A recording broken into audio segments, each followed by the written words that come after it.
Entonces, nada, yo ya voy a dar paso a mi compañera que os hable del Real Decreto. Vale, bueno, ya me habréis escuchado probablemente en alguna de las sesiones hablar sobre el Real Decreto 933/2021 y lo que os queríamos trasladar hoy, para los que no hayáis tenido la oportunidad, que no por falta de interés de conectaros, el por qué nace esta obligación, ¿no? Al final esta obligación nace por una voluntad, tal y como lo dice el legislador en el preámbulo del Real Decreto, de garantizar una serie de beneficios para la seguridad ciudadana, precisamente porque la mayoría de actos terroristas o aquellos sujetos que se dedican al crimen organizado utilizan la reserva de alojamientos y la reserva o el alquiler de vehículos a motor sin conductor para perpetuar determinados actos delictivos, ¿no? Entonces, esta es una obligación que ya conocéis, desde el año 59 venía teniendo el sector hotelero, ¿no? Desde el año 59 todos aquellos establecimientos de alojamiento tenían la obligación de llevar a cabo un registro de datos. En el año 2003, a través de una orden del Ministerio del Interior, lo que se les exige también es una comunicación de estos datos, tanto a los cuerpos y fuerzas de seguridad de territorio común como a las policías autonómicas. Y en el año 2021 nos pilla a todos en plena pandemia, nos coge a todos a contrapié, se publica el Real Decreto 933/2021, pasa un poco desapercibido, entra en vigor una parte, creo que es el 2 de enero del 21, la otra el 27 de abril del 22, y ahí nos echamos todas las manos a la cabeza y decimos, ¿y esto qué es, no? ¿A qué nos obliga el Real Decreto 933/2021? A dos obligaciones, ¿no? Es una norma que contiene dos obligaciones. La primera obligación es la obligación de registro de una serie de datos. El famoso listado de los 48, de los 72 datos, que ya conocemos todos, que es prácticamente inviable que dispongamos de esos datos a la hora de hacer las reservas. Y en segundo lugar, la segunda obligación es la obligación de comunicación de estos datos al Ministerio del Interior a través de los canales que se han establecido. A día de hoy es la plataforma SES Hospedajes. Habréis oído campanas o habréis podido leer en prensa comentarios acerca de que determinadas policías autonómicas han sacado comunicados de que estos datos se les deben comunicar a ellas. De momento, no. De momento, las agencias de viajes, como sujetos obligados en la intermediación de reservas en establecimientos hoteleros y en la intermediación de alquiler de vehículos a motor sin conductor, tenemos que comunicar al Ministerio del Interior. ¿Por qué? Porque somos nuevos sujetos obligados del 933/2021. Aquellos sujetos obligados anteriores, es decir, los establecimientos hoteleros, sí que siguen teniendo que comunicar bien a la Policía Nacional, Policía Común, o a las policías autonómicas en función del territorio en el que estén ubicados. Y ahora la pregunta del millón, ¿no? Ya sabéis todos, día 2 de diciembre del año 2024 finalizan todas las moratorias, ¿no? Y nos llevamos todas las manos a la cabeza porque acaba el periodo de no sanción de la obligación de comunicación. ¿Esto qué es lo que quiere decir? Que desde el día 2 de diciembre del año 2024 el Ministerio del Interior puede sancionarnos por no cumplir con las obligaciones que se contienen en el Real Decreto. Concretamente con la obligación de comunicación de datos. La comunicación de datos ya sabéis que se realiza a través de la plataforma SES Hospedajes. ¿Por qué os estoy diciendo que finalizan las moratorias? Porque os hemos trasladado, aunque a algunos esto nos suena un poquito de nuevo, que la obligación de comunicación y la obligación de registro están en vigor desde el año 2022. ¿Vale? Lo que pasa es que el Ministerio del Interior, pues entendemos que tampoco sabía muy bien cómo gestionar esta cuestión o cómo manejarlo, cómo gestionar la plataforma en la comunicación de datos. De hecho, así lo han comunicado en algunas notas que han ido sacando, que necesitaban un tiempo para realizar determinadas integraciones. Bueno, pues por este motivo se ha alargado el periodo de no sanción hasta el día 2 de diciembre. ¿Qué es lo que pasa entonces? Que el Real Decreto es una norma marco. Necesitamos una normativa de desarrollo que nos explique cómo tenemos que llevar a cabo nuestras obligaciones. Es decir, Papá Estado, para que nos entendamos, nos está diciendo que tenemos que cumplir con una serie de obligaciones, pero no nos está diciendo cómo tenemos que cumplir con esas obligaciones. Este cómo, ¿vale? Está a día de hoy en proceso de desarrollo. Durante el mes de diciembre, el Ministerio del Interior tuvo diversas reuniones con determinados sujetos obligados y sujetos de influencia para preguntar qué es lo que queréis que contenga la norma, cómo consideráis vosotros, cómo sería más sencillo para vosotros o cómo estimáis oportuno que esta norma, que este desarrollo normativo debe redactarse.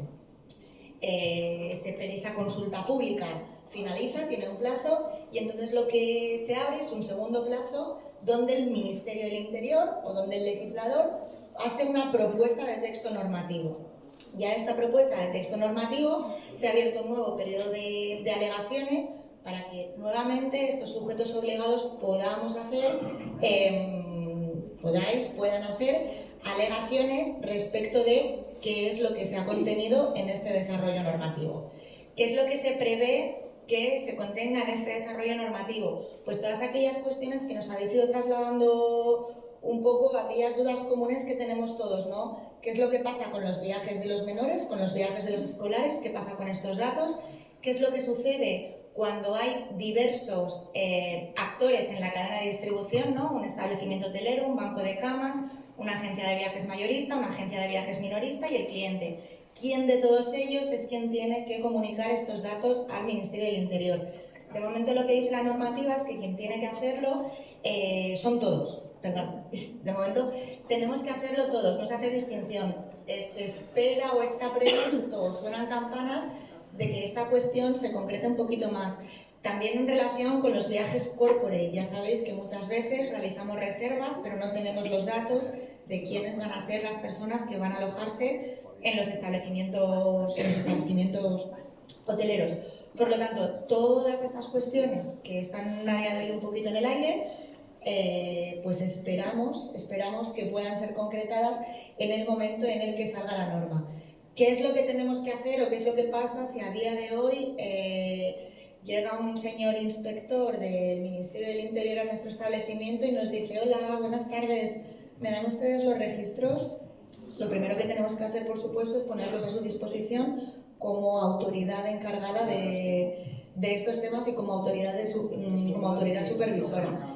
En el momento en el que nos pudiera llegar un acuerdo de inicio de procedimiento sancionador por cualquier eventual disconformidad o falta de registro, falta de comunicación que el inspector pudiera entender que no estamos llevando a cabo, por favor, ponedlo en conocimiento de Marco, José Ángel, trasladádnoslo para ver qué está pasando con eso, ¿no? Porque al final, y esto también os lo decimos mucho, es verdad que tenemos que cumplir, es verdad que tenemos que registrar, es verdad que tenemos que comunicar, pero estas sanciones que vayan llegando, y no os quiero decir con esto que no cumpláis con la obligación de registro ni con la obligación de comunicación, pero estas sanciones que nos pueden ir llegando, en cualquier caso y a nivel de derecho administrativo y teorizando ya un poco con cuestiones normativas, nosotros creemos que son recurribles o que son defendibles. ¿Por qué? Por lo que os comentaba antes, no me puedes imponer una obligación o no deberías poder imponerme una obligación sin explicarme cómo yo tengo que cumplir con esta obligación. Pero para que os podamos defender o para que se puedan recurrir o para que se puedan echar para atrás o conseguir que se archiven estos acuerdos de inicio de procedimiento sancionador, por favor, intentemos por lo menos hacer un registro adecuado o no, como podamos, y hacer una comunicación. ¿Por qué os digo esto? Porque va a ser muy complicado defender de cara a un inspector el hecho de es que no he registrado porque no he podido, o no he registrado porque no tengo los datos, si ni siquiera estamos, por ejemplo, dados de alta en la plataforma SES Hospedajes como sujeto obligado, como intermediario. Hasta aquí lo que os tenía que contar del Real Decreto 933. Supongo que habrá dudas varias. No sé si queréis que hablemos ahora de ello. Continuamos un poquito hablando sobre los casos prácticos y después, y de todos modos estaremos esta noche por aquí, os podéis acercar. Ya me han dicho que esta noche había fiesta y Vicenca de blanco. A mí nadie me había avisado y me he traído un vestido negro, así que me podéis identificar perfectamente, porque voy a dar un poco la nota. Bueno, si os parece, empezamos con los casos prácticos de cuestiones que nos habéis ido enviando vosotros, compañeros, o algunos de los que no es posible que no estén ahora aquí. Vale, pues a ver, el primer caso es El cliente que se echa para atrás una vez emitidos los vuelos y la agencia ha contratado los demás servicios. Y nos decía la agencia, la semana pasada nos pidió un cliente un presupuesto, en principio para una reserva casi cerrada para un viaje a París. Le pasamos las opciones que nos pedía con el precio que encontramos. Nos explicó que le era imposible acudir a la oficina por cuestiones profesionales y familiares y nos envió este mensaje vía WhatsApp. Hola, es que me es imposible ir a la agencia. Por eso te decía si podías reservar lo del avión y enviaba a un amigo a recogerlo todo. Creo que ahí se entiende que quiere reservar el avión y que por tanto la idea de viajar ya es firme. Le pasé un precio y por el tema de la protección de datos le dije que era mejor que viniese él para poder firmar el contrato también. Finalmente le indicamos que estábamos reservando el hotel, los traslados, etc. Y le explicamos las coberturas del seguro que estaba incluido, pero opta por el opcional más caro. Al mismo tiempo le indicamos que estábamos haciendo el contrato para que pudiese firmar. Cuando terminamos de reservar los servicios y emitir los vuelos, le explicamos que en este momento debía pagar el seguro y los vuelos, porque eran tarifas no reembolsables, que el hotel y los traslados no tenían gastos hasta una semana antes de la salida. Hace unos días tuvimos un problema con él. Nos dice que le parece caro el viaje, que es más barato por internet, que se lo iba a pensar y que nos diría algo. Le trasladamos que los vuelos estaban emitidos y que son no reembolsables. No abonó importe alguno y quedamos pendientes de conocer el resultado de su decisión. Esta mañana nos ha dicho que no va a viajar con nosotros. Entonces, os queremos preguntar a vosotros, ¿qué creéis que la agencia debería haber entregado al cliente en el momento en el que éste solicita un presupuesto? Que había que entregarle. Muy bien, primero cobrar. Fantástico. Emitirlo. Me encanta, pero seguro que os ha pasado a muchos de los presentes, porque, o sea, es que digo que seguro que os ha pasado porque al menos una pregunta al mes de estas tenemos, ¿no? Es que era una amiga, la hija de una amiga, del amigo de mi primo, del pueblo, lo sé, pero estas cosas pasan y sabemos que pasan. Entonces, primero y primordial, hemos adelantado un dinero y no podemos para una reserva de unos servicios y nos han dicho que no van a viajar. ¿Qué es lo que le tendríamos que haber entregado al consumidor para poder garantizar al Contrato de viaje combinado. Perfecto. El contrato de viaje combinado. Ay, ¿qué he hecho? Pero el contrato se Vale, firma perdón, después. justo. Muy bien.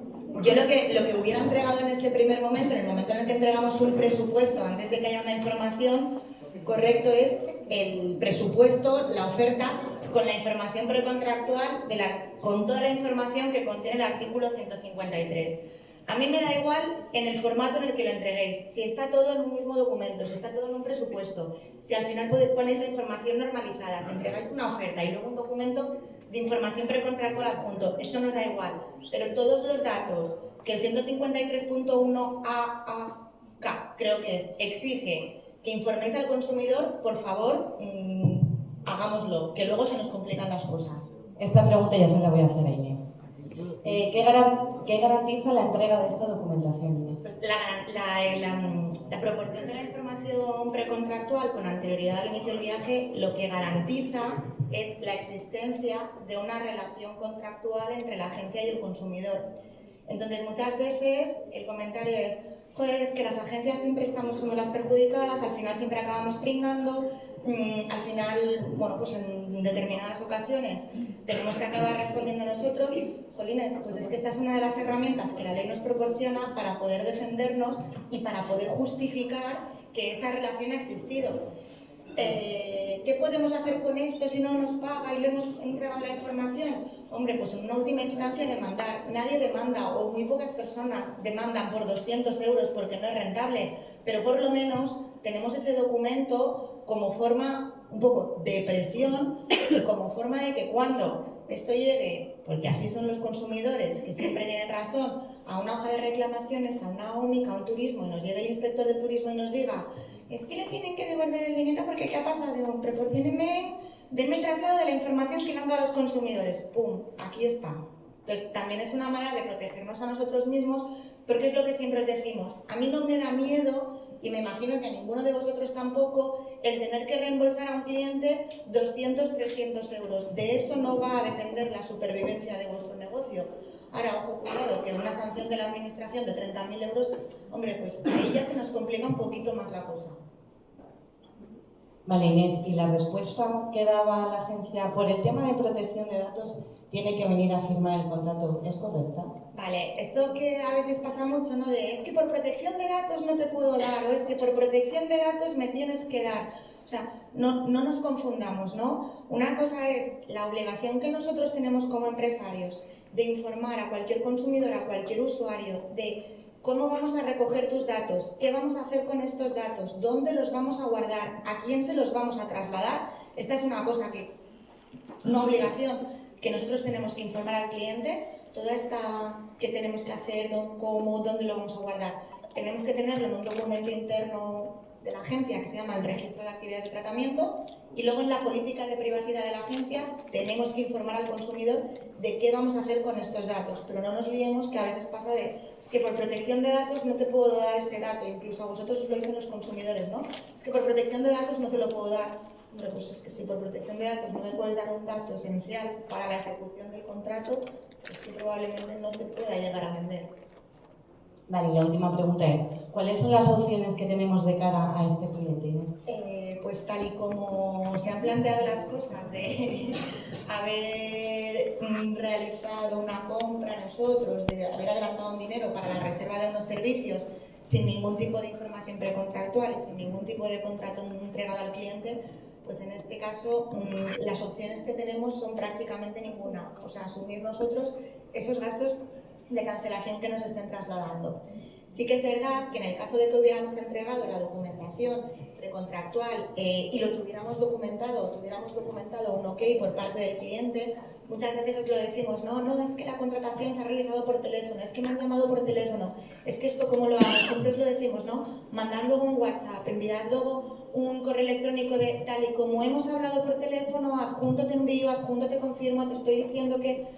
Es una manera de ir dejando pruebas, sobre todo en estas contrataciones un poquito atípicas, de qué es lo que ha pasado, simplemente por prevenir en el caso de que haya problemas. En el caso de que hubiéramos proporcionado toda esta información, hubiéramos tenido la posibilidad como agencia de viajes de aplicar los gastos de cancelación informados con anterioridad a la contratación. Pero ojo, cuidado, siempre, los gastos de cancelación deben ser informados al cliente antes de que él nos dé su ok para poder contratar. Es decir, explicarnos ambos cuáles son las reglas del juego. Vale, pues vamos con el siguiente caso, estaros atentos porque la primera pregunta va a ir para vosotros otra vez. El cliente accidentado en una excursión de un día de duración. Nos decía la agencia, pulse un bus para un viaje a Cuenca de un solo día, ida y vuelta. En el trayecto de ida se hizo una parada por si los viajeros querían desayunar e ir al baño. Un señor, al bajar del bus, perdió un poco el equilibrio y se hizo daño en la mano. Le atendieron médicos cuando llegamos a destino, le vendaron la mano porque no quería ir al hospital. Al día siguiente fue al hospital y al tener una fisura le escayolaron. Posteriormente, en una segunda visita médica, le quitaron la escayola. El hueso estaba roto y de nuevo le escayolaron. En el lugar del accidente se le proporcionó un documento que debía cumplimentar y firmar. Lo rellenó él mismo con los datos de la póliza y datos de la compañía de seguros de la empresa de autobuses. Hoy ha venido para pedir el número de póliza de responsabilidad civil de la agencia y le he facilitado los datos. ¿Yo tengo que hacer algo más? El señor me ha dicho que quiere hacer rehabilitación por lo privado y que alguien tendrá que pagar. Os pregunto. Pues sí. ¿Creéis que el seguro de responsabilidad civil de la agencia está previsto para cubrir este tipo de situaciones? No. Fantástico. No. Vale. ¿Qué responsabilidad tiene la agencia en este caso? Muy bien, ninguna.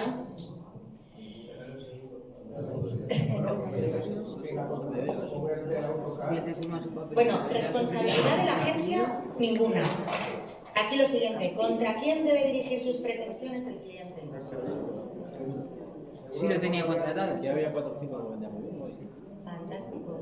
Estoy muy golpeado. Vale, perdona. Vale, la última pregunta. ¿Serían las responsabilidades de la agencia distintas en el caso de que el incidente hubiera ocurrido durante el transcurso de un viaje combinado? No, ¿Ahí cambia?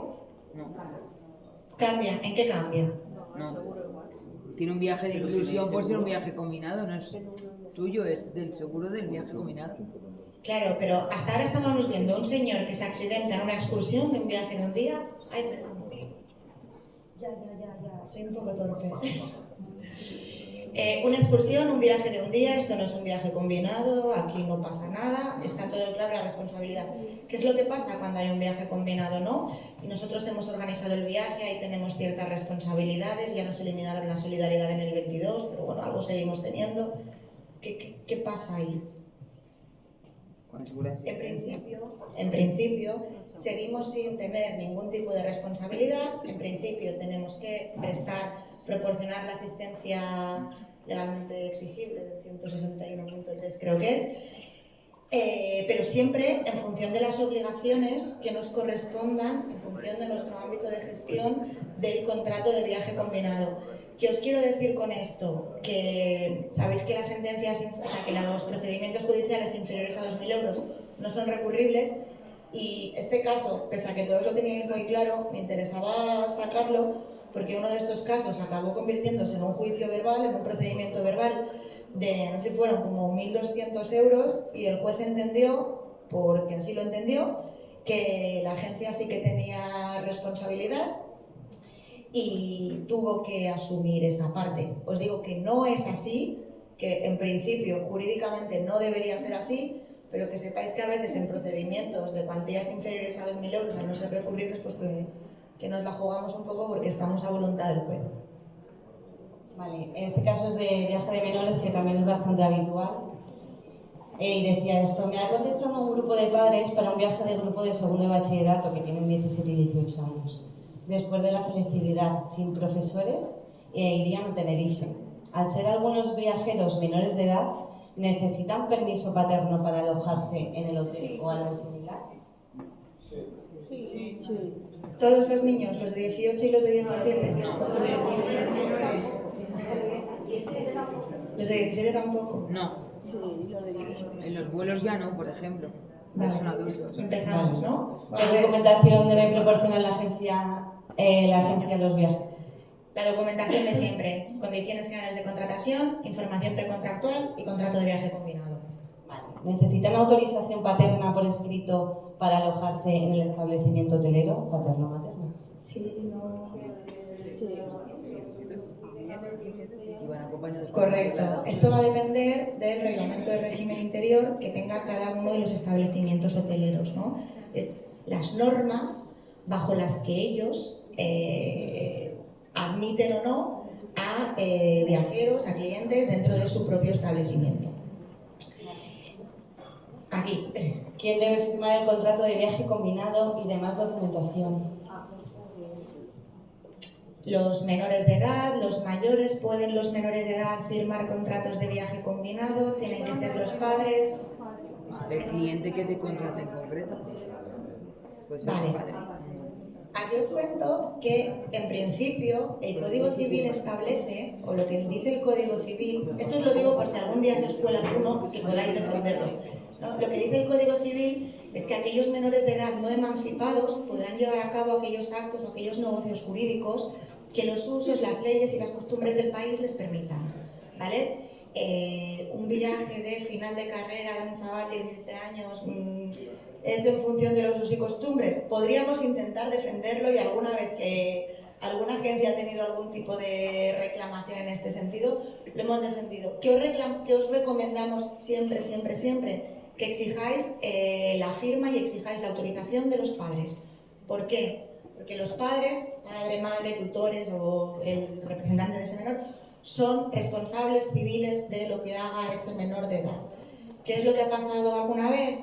Grupete de chavales, nos vamos a Mallorca y pasan cositas, y el hotel, la habitación de hotel destrozada.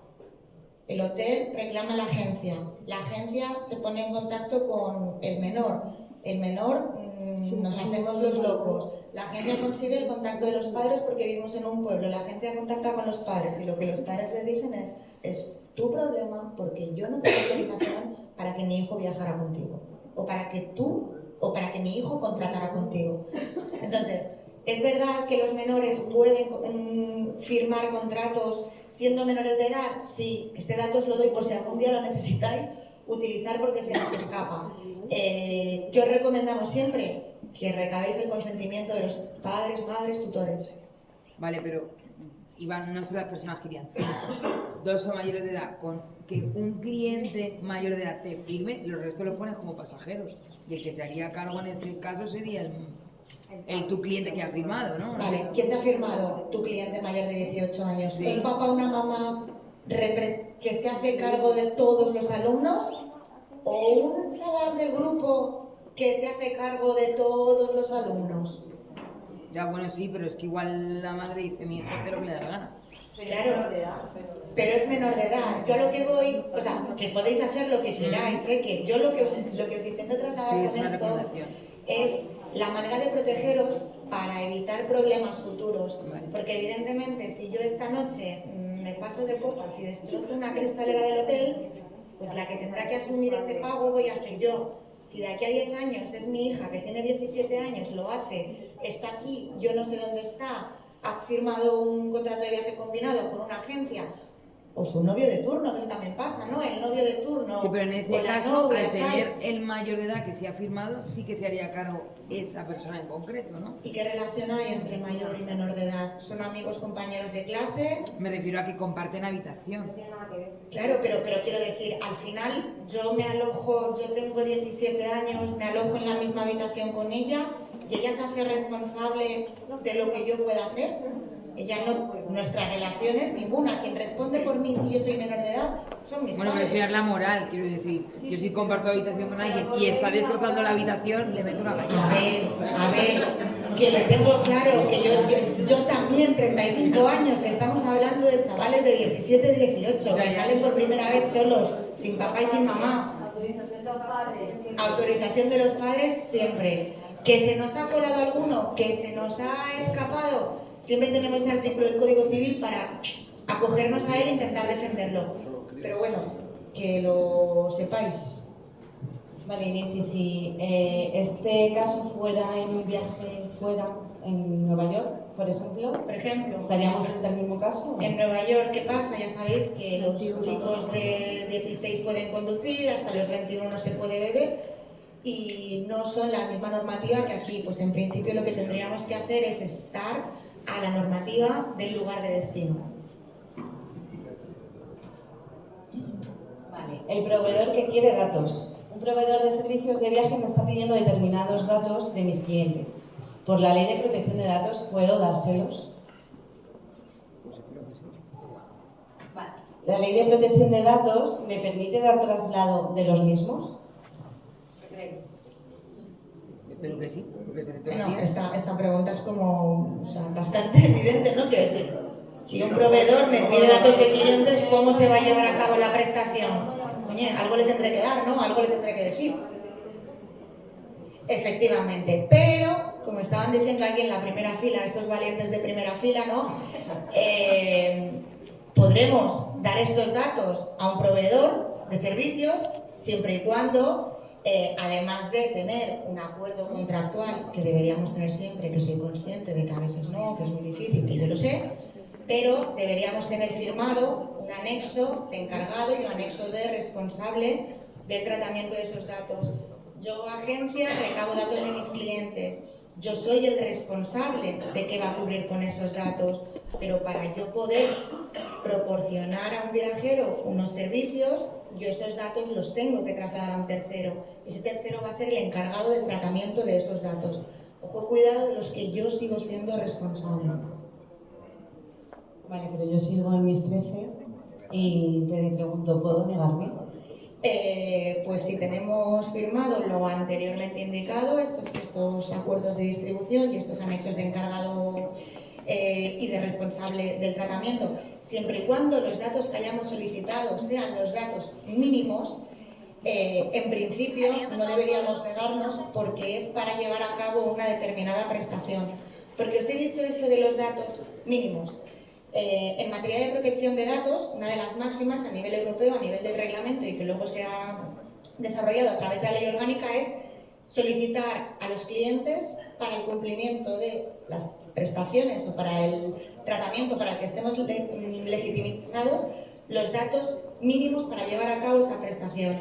Hola Inés, ¿qué pasa con el 933/2021 y todo lo que se nos está pidiendo? Pues precisamente de eso es de lo que hay muchos actores en el sector que se están quejando y precisamente esa es una de las cuestiones por las que si ahora, y esto es una cuña que estoy metiendo porque no iba aquí, pero porque si os estáis metiendo en las plataformas de hospedajes os habréis dado cuenta de que al principio se solicitaba una retahíla de datos inmensa y ahora mismo nombre, apellido, creo que una dirección de correo electrónico y ni siquiera el DNI, ¿no? Con lo cual, es que yo ya no me puedo meter porque me mandaron un email del Ministerio del Interior diciendo que me iban a sancionar porque había rellenado muchos campos con la palabra prueba. Así que ya no me puedo meter, os lo prometo. Vale, ¿yo tengo que informar a los clientes de alguna manera de esto? Pues sí, evidentemente. Tenemos que informar a los clientes, a los consumidores, a los usuarios de qué es lo que vamos a hacer con aquellos datos que hemos recabado. Y esta información en materia de protección de datos es la política de privacidad. Somos muy pesados, los abogados, para todos aquellos que tengáis web. Súper importante, aviso legal, quiénes somos, política de privacidad, qué vamos a hacer cliente con tus datos y política de cookies, cómo vamos a aplicar las cookies en el momento en el que estés navegando por mi página web. ¿Los clientes tienen que firmarme algún documento? Depende, ¿vale? Depende.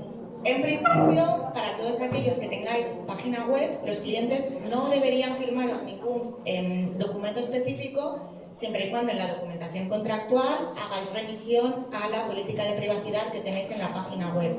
¿Qué es lo que pasa con aquellas agencias de viajes más tradicionales que no tenemos página web y que tenemos un establecimiento físico? En principio sí que deberíais imprimir la política de privacidad y hacérsela firmar al cliente. ¿Por qué? Porque la firma en ese documento es la única manera que tenemos de acreditar que hemos informado al consumidor. Oye Inés, es que yo tengo en la agencia una tablet y entonces les doy la política de privacidad dentro de la tablet, ellos se la leen, mentira, y me la firman. ¿Esto lo podemos hacer? Perfecto, no hay ningún problema. Lo importante cuando no tenemos página web y no podemos justificar frente a la Agencia Española de Protección de Datos que esa información se ha proporcionado, lo importante es que podamos justificar que se ha proporcionado de alguna manera en físico, en papel, en tablet, con firma del consumidor. Bueno, yo chicos, creo que ya, esta ya es la última. Ya vamos al último caso, sí.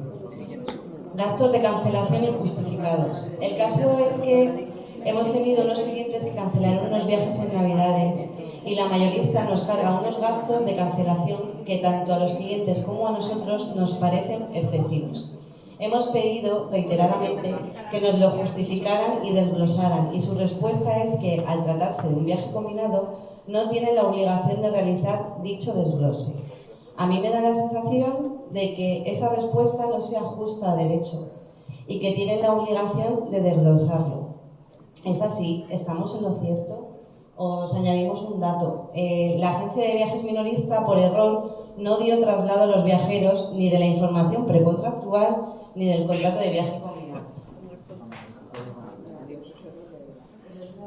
Pues esto ha pasado esta semana.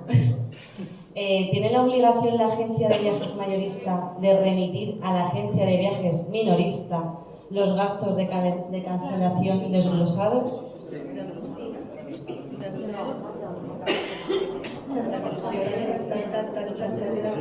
Sí, no, sí, no.